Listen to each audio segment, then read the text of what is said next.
오늘은 하나님 나라를 이루어가는 두 번째 길, 기도에 대해서 함께 나눕니다. 저희가 말씀, 그 다음에 기도라는 순서로 이어지는데 이 순서도 굉장히 중요한 의미가 담겨 있어요. 우리가 기도에 대해서 소망이 있다면 누구나 이런 소망이 있을 것 같아요. 하나님께 기도 잘 하고 싶다. 하나님과 대화가 좀 통하고 싶다. 소통하고 싶다라는 그런 소망이 누구에게나 있으실 거예요.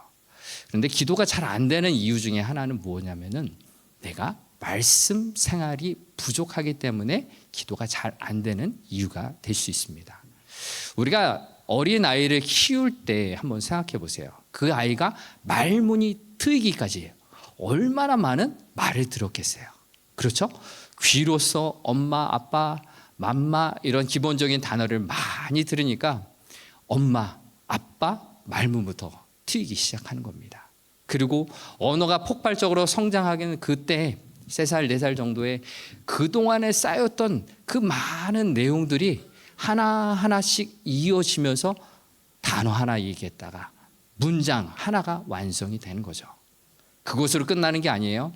책을 많이 읽고 좋은 것들을 들음을 통해서 고급 단어도 사용하고 좋은 말, 넉넉한 마음의 생각도 이야기할 수 있게 되는 겁니다. 우리가 단 하루 어떤 특강을 들어서 기도를 잘하게 되는 것이 아니라요. 기도를 하나님과 소통하기 위해서는요. 하나님의 말씀을 꾸준히 잘 읽으셔야 돼요. 하나님 말씀을 펴서 읽고 그것을 가지고서 내 말로 뱉고 그것을 가지고 기도할 때 하나님의 말이 들어와서 하나님의 뜻이 내 입술로 선포되어지는 것. 이것이 바로 기도라는 거예요. 바로 그때 하나님과 소통하는 것, 하나님의 뜻대로 관구하는 우리의 삶이 이루어지는 것입니다. 그래서 오늘 기도에 대해서도 나누지만 기도 이전에 우리가 말씀 생활 계속해서 꾸준히 읽으시고 함께 나누시는 삶이 되길 바랍니다. 오늘 말씀, 기도에 관한 말씀을 예수님이 전하시는데 두 가지 관점으로 한번 살펴보려고 합니다. 먼저는 내가 기도할 때 하지 말아야 될 것, 조심해야 될 내용이 나오고요. 또 다음에는 예수님께서 이렇게 기도하라라는 가르침을 하십니다. 그런데 오늘 이 두 가지 관점을 두 개의 질문으로 풀어보려고 합니다. 첫 번째 질문은 우리가 어떤 이유로 목적으로 기도를 하고 있는지, 기도하는 동기에 대해서 살펴보고요. 두 번째는 우리가 어떤 내용으로 구체적으로 기도를 해야 하나라는 질문입니다. 이 기도를 통해서 우리가 어떻게 하나님의 나라를 이루어갈 수 있을지 함께 찾아보고자 합니다. 첫 번째 질문, 어떤 동기로 기도하고 있습니까? 이 질문은 우리가 기도하는 이유가 무엇이냐라는 것과 관련되어 있습니다. 예수님은 오늘 본문을 말씀하시면서 먼저 우리가 본받지 말아야 할, 따르지 말아야 할 기도에 대해서 말씀하십니다. 그것은 남에게 보이려는 기도를 하지 말라라는 내용입니다.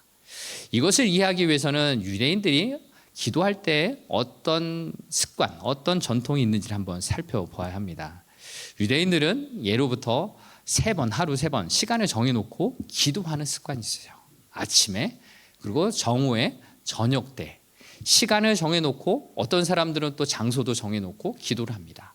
회당에 모여서 기도를 하든지 또 자기가 있는 곳에서 회당을 향해서 기도를 성전을 향하여 회당을 향하여 기도하는 습관이 있었어요. 이것은 참 좋은 습관이에요. 경건의 습관, 하나님을 바라보고 내가 정해놓은 시간과 장소를 구별해서 하나님께 기도하는 것, 참으로 좋은 습관입니다. 그런데 문제가 하나 있는데 오늘 본문에서 말씀하고 있는 것이 이거예요.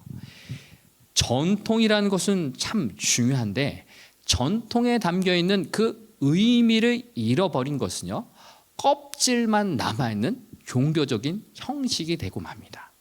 내가 왜 기도하는지를 잃어버린 채 형식만 남아있는 이 바리새인들의 위선을 예수님이 지적을 하십니다. 오늘 본문 5절에 이렇게 해서는 안 된다라고 이야기하고 있습니다. 5절의 말씀 같이 읽어보겠습니다. 또 너희는 기도할 때 식하는 자와 같이 하지 말라. 그들은 사람에게 보이려고 회당과 큰 거리 어귀에 서서 기도하기를 좋아하느니라. 내가 진실로 너희에게 이르노니 그들은 자기 상을 이미 받았느니라. 아멘. 외식하는 자들과 같이 하지 말라. 그들은 어떻게 하냐면 사람에게 보이려고 기도를 하는데, 어디서 기도한다고요? 회당, 큰 거리 어기, 문 앞구에서 사람들이 많이 지나다녀요. 그래서 거기에 서서 하나님을 향하여, 하늘을 향하여서 두 손을 벌리고 큰 소리로 기도하면은 모든 사람들이 다 알아보는 거예요. 어떻게 알아봅니까? 아, 저 사람 기도하는구나. 거룩해 보여. 아, 기도의 내용도 참 좋아. 감동이야. 하나님께서 그 기도 들어주실 거야.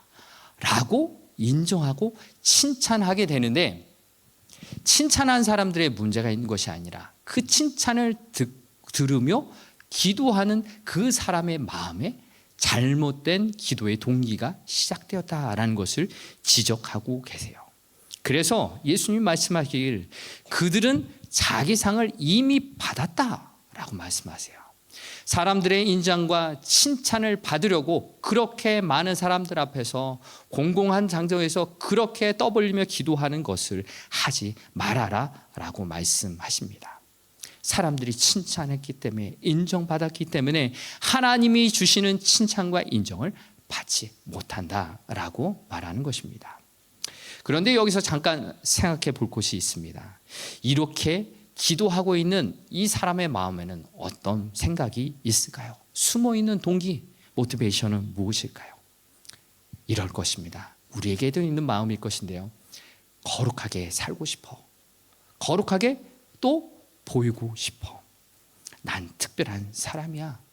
이런 마음, 이렇게 돋보이고 싶은 마음, 우리 누구에게나 있을 거예요. 저에게도 그 숨어있는 동기들이 살아 있습니다. 우리 모두에게 이런 동기들은 다 있어요. 그런데 그래서 우리가 혹 기도할 때 조심해야 될 것은 무엇입니까? 사람들을 감동시키기 위해서 내가 어떻게 기도해야지? 사람들에게 하나님의 은혜를 전달하기 위해서 어떻게 해야지? 그리고 이렇게 함으로 통하여서 거룩하게 보이고 싶고 남에게 인정받고 싶은 그 마음속에 있는 그 동기들을 그것이 내 안에 있음을 바라봐야 하는 것입니다. 이것이 바로 예수님이 이렇게 기도하면 안 된다, 이들의 유대인들의 모습을 이야기하시는 것입니다. 기도란 무엇입니까? 기도의 궁극적인 의미를 되새겨봐야 해요. 기도란 하나님과 대화예요. 하나님과 친밀하게 나누는 대화의 시간입니다. 하나님을 더 알고 싶습니다. 하나님께 가까이 나아가고 싶습니다. 라고 출발하는 것이 기도입니다. 거기에 하나님이 빠지면요, 우상 앞에 절하고요, 귀신에게 기도하는 것과도 동일한 것입니다. 세상에 어떤 종교가 그 신에게 친밀하게 대화하는 그 종교가 어디 있습니까? 오직 살아계신 하나님이 나의 기도를 들으시기에 내가 대화할 수 있고 그 음성을 들을 수 있는 것입니다. 하나님은 나의 작은 소리까지도, 신음소리도 들으시는 하나님이신 줄 믿습니다. 그래서 오늘 본문 6절에 이렇게 기도하라고 말씀하십니다. 6절 말씀 읽어보겠습니다. 너는 기도할 때 골방에 들어가 문을 닫고 은밀한 중에 계신 내 아버지께 기도하라. 은밀한 중에 보시는 내 아버지께서 갚으시리라. 아멘. 골방에 들어가라는 거예요. 그리고 아무도 못 들어오게 문을 닫으라는 겁니다. 그리고 은밀한 중에 계신 아버지와 대화하라라고 이렇게 말씀하십니다. 그 골방에서는요, 다른 사람이 내 기도를 들을 수가 없어요. 오직 하나님만 내 기도를 들으시고 내게 말씀하시는 그 공간이 바로 골방이라는 거예요. 그래서 은밀한 중이라는 단어를 썼어요. 하나님과 나만 있는 그 가까운 이 관계를 통하여서 하나님이 내게 말씀하시고 나도 하나님께 말하고, 이 은밀한 중에 갚으신다라는 말은요, 바로 이것이죠. 내 기도를 들으시는 하나님이 내게 말씀하신다, 내게 응답하신다 라는 것을 경험하는 곳, 바로 은밀한 골방에 들어가서 기도하는 삶이 되길 바랍니다. 자, 그러면 구체적으로 어떻게 기도해야 할까요? 예수님이 이 주기도문을 통하여서 우리에게 이렇게 기도하라라고 말씀하십니다. 주기도문의 처음과 마지막에 우리가 어떻게 기도해야 될까, 우리의 동기를 어떻게 가져야 될까를 말씀하시는데, 그 기도하는 목적은 하나님 나라, 하나님 영광을 위해서 기도하라, 하나님과 함께 살아라 라고 기도하라 말씀하십니다. 오늘 9절과 10절의 말씀 먼저 같이 읽어보겠습니다. 그러므로 너희는 이렇게 기도하라. 하늘에 계신 우리 아버지여, 이름이 거룩히 여김을 받으시오며 나라가 임하시오며 뜻이 하늘에서 이루어진 것 같이 땅에서도 이루어지이다. 아멘. 먼저는 이렇게 기도하라는 거예요. 하늘에 계신 우리 아버지여. 단순히 하늘에 계신 그 분만이 아니라, 오늘 성가대가 첫 9절에서 이렇게 찬송했던 것처럼 온 땅을 지으신 하나님, 모든 권세 능력이 있으신 하나님을 부르라는 거예요. 그런데 그분이 누구세요? 우리 아버지라고 부르는 거예요. 모든 권능과 능력을 가신 그 하나님을 아버지라 부르며, 그분이 저 멀리에만 계시는 분이 아니라 나의 마음 가운데, 나의 삶 가운데 계시는 그 아버지의 이름을 부르며 기도하라. 그러면서 9절에 아버지의 이름이 거룩히 여김을 받으시오며 라고 기도하라고 했죠. 바로 아버지의 이름이 구별되어서 아버지의 이름이 우리에게 그 은혜가 있다라고 이야기를 합니다. 또 10절에 하나님 나라가 오기를, 그리고 하나님의 뜻이 이루어지기를 기도하라라고 말씀하십니다. 바로 기도하는 목적, 동기는요, 내 뜻을 이루기 위해 내가 무엇이 필요합니다, 내게 이것을 주세요라고 기도하는 것이 아니라 아버지의 나라가 이 땅 가운데 임하기를 원합니다, 하나님의 선하신 뜻이 우리에게 임하기를 원합니다 라고 기도하는 것이 바로 기도의 이유입니다. 기도의 목적입니다. 그래서 주기도문의 시작과 마지막이 이렇게 되는 것입니다. 그 마지막이 어떻게 됩니까? 나라와 권세와 영광이 영원히 아버지께 있사옵나이다. 아멘. 이렇게 마치는 거죠. 시작과 마지막, 즉 전체가 하나님 나라를 위해 기도하라라고 우리에게 가르쳐 주십니다. 그 어떤 한 사람, 그 어떤 단체, 심지어는 교회 그 자체도 하나님의 영광을 빼앗아갈 수가 없는 것이죠. 우리의 모든 인생이 하나님께 영광을 돌리기 위해 초점이 맞춰져야 합니다. 그래서 우리가 이 기도를 하면서 무엇에 집중해야 할까요? 내가 원하는 것, 내가 갖고 싶은 것, 내게 필요한 것 달라라고 기도할 수 있어요. 그것이 출발은 될 수 있지만 기도의 전체가 되어서는 안 되는 거죠. 기도의 전체는 하나님의 뜻이 이루어지길 원합니다 라고 기도해야 합니다. 그것이 바로 야고보서 4장 3절에 이렇게 기록되어 있습니다. 세 번역으로 같이 읽어보겠습니다. 구하여도 얻지 못하는 것은 자기가 쾌락을 누리는 데에 쓰려고 잘못 구하기 때문입니다. 아멘. 내가 원하는 것, 정욕, 쾌락을 위해 기도한다는 것, 시작은 될 수 있지만 끝이 되어서는 안 된다라는 것입니다. 기도해야 될 때 집중해야 되는 것은 하나님이 어떤 분이신지를 집중하는 거예요. 하나님은 어떤 분이십니까? 많은 것을 이야기할 수 있지만 하나님은 선하시다. God is good. 우리에게 좋으신 분. 그래서 우리가 기도할 때 내가 마치 갓난 아기처럼 내게 필요한 것, 먹을 것만 달라고 기도할 수 있지만, 내가 받고 싶은 선물을 조를 수 있지만, 그러나 가장 좋으신 하나님께서는 내게 필요한 가장 좋은 것을 주시는 분이십니다. 이 믿음을 갖고 기도할 때 내가 달라고 조르는 것을 포기하게 돼요. 그것을 내려놓고 하나님의 뜻이 무엇입니까? 내게 가장 좋은 것을 주시는 선하신 하나님, 하나님의 뜻은 무엇입니까? 라고 기도할 수 있게 되는 것입니다. 이 소통하는 기도를 할 수 있기를 바랍니다. 그러면 두 번째, 우리는 구체적으로 어떤 내용으로 기도를 해야 할까요? 두 번째 질문입니다. 어떤 내용으로 기도하고 있습니까? 즉 무엇을 위해 기도하고 있느냐? 기도의 구체적인 내용이 무엇인지를 함께 살펴보겠습니다.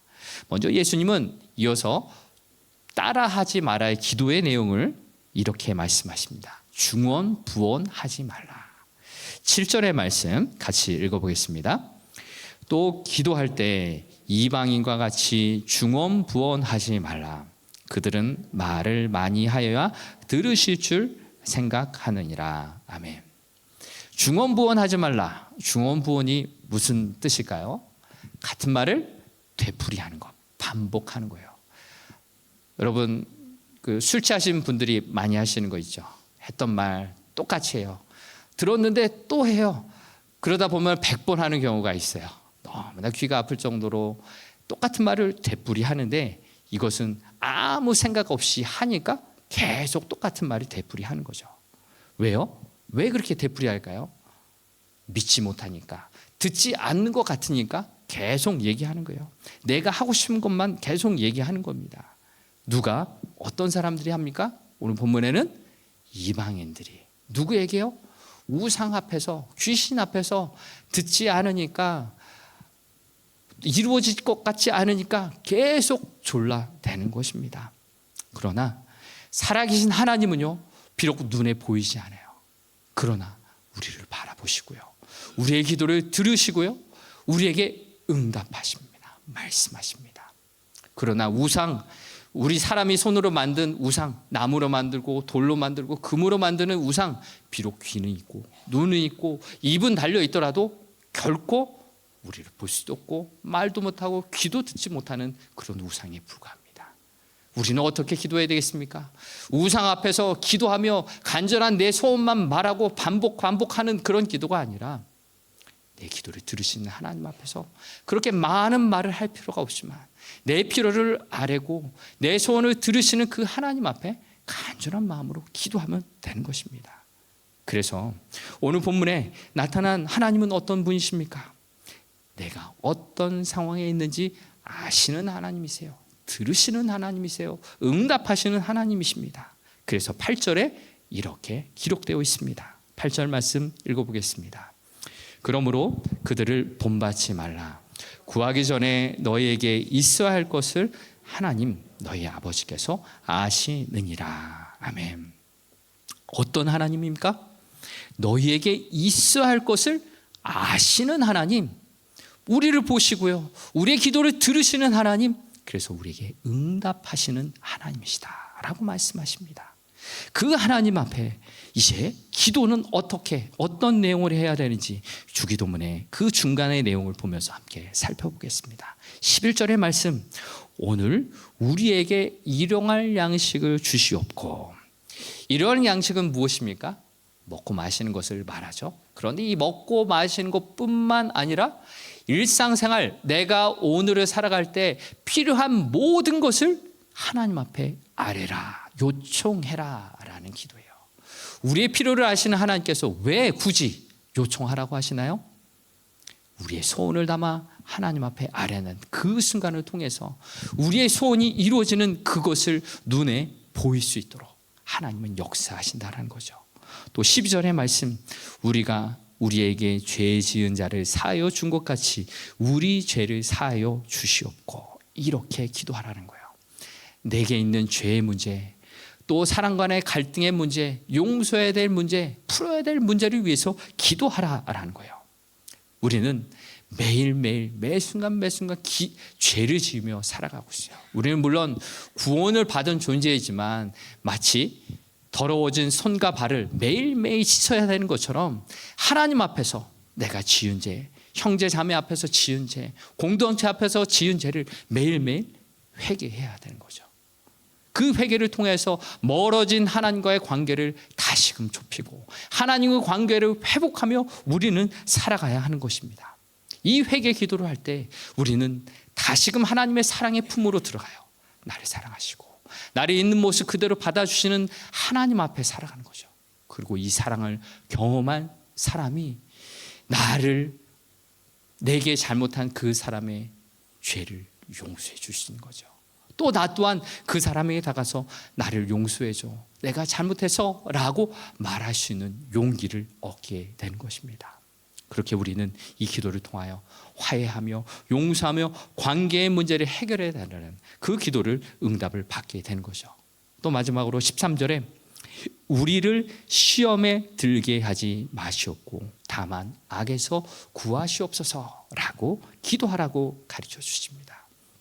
이 기도는요, 나는 연약한 존재입니다, 시험에 빠질 수밖에 없는, 유혹에 빠질 수밖에 없는 연약한 존재입니다 라는 것을 고백하는 기도로 출발합니다.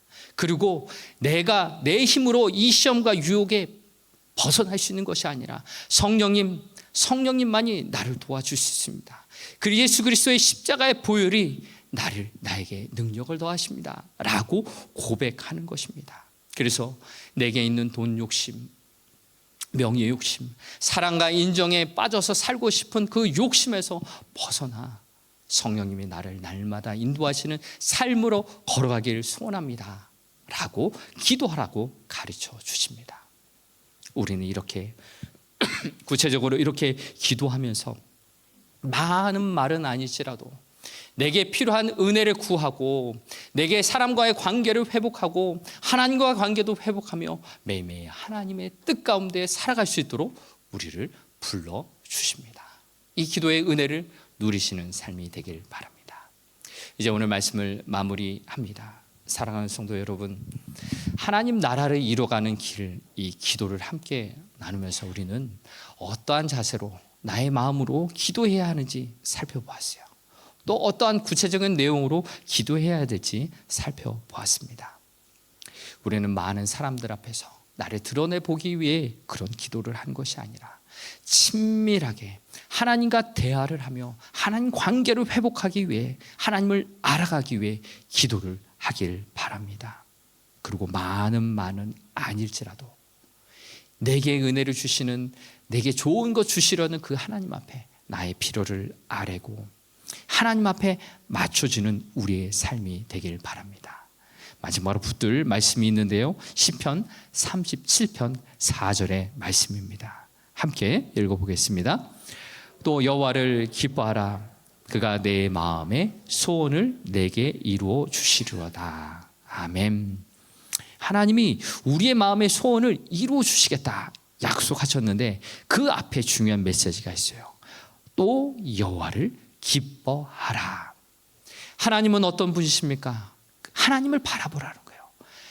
가장 좋으신 분, 선하신 분, 내게 무엇이 있어야 될지를 잘 아시고 나를 사랑하시고 내가 나를 사랑하는 것보다, 내가 나를 생각하는 것보다 더 생각하시고 사랑하시는 그분께 내 인생을 맡기라는 거예요. 그것이 여호와를 기뻐하는 삶이에요.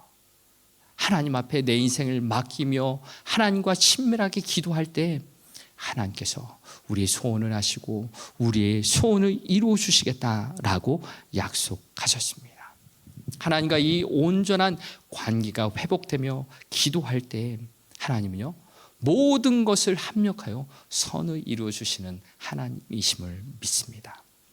바로 우리가 말씀과 기도로 하나님 앞에 나아가며 살아가는 이 삶을 통해서 하나님이 우리에게 주시려는 좋은 선물은 무엇이냐? 바로 하나님의 아들이신 예수 그리스도를 닮아가는 선물을 우리에게 허락해 주십니다. 우리가 말씀을 읽고 하나님의 어떤 분이신지를 알아가고 또 예수님을 믿는 시간이 오래되며 하나님 앞에서 기도하는 시간이 오래 지속될수록 우리는 예수님을 바라보게 되는 것이고요, 예수님을 닮아가는 성품으로 변화되게 되어 있습니다. 바로 예수님의 모습을 닮아가는 것, 이것이 우리가 기도하는 목적이요, 목표가 되는 것이죠. 사랑하는 성도 여러분, 예수님을 닮아가고자 기도하시기 바랍니다. 예수님을 닮아가기 위해서 말씀 읽으시기 바랍니다. 우리의 인생 가운데 이 큰 도전, 용기를 갖고 도전하시기 바랍니다. 우리의 마음을 먹을 때 성령 하나님께서 우리에게 말씀 허락해 주시고 올바른 동기로, 올바른 내용으로 기도할 수 있도록 우리를 도와주실 줄 믿습니다. 그래서 어제보다 오늘이 더 예수님을 닮아가고 또 오늘보다 내일이 하나님 안에, 은혜 안에 살아가는 기도의 깊이를 경험하는 복된 삶의 자리가 되길 주님의 이름으로 축원합니다.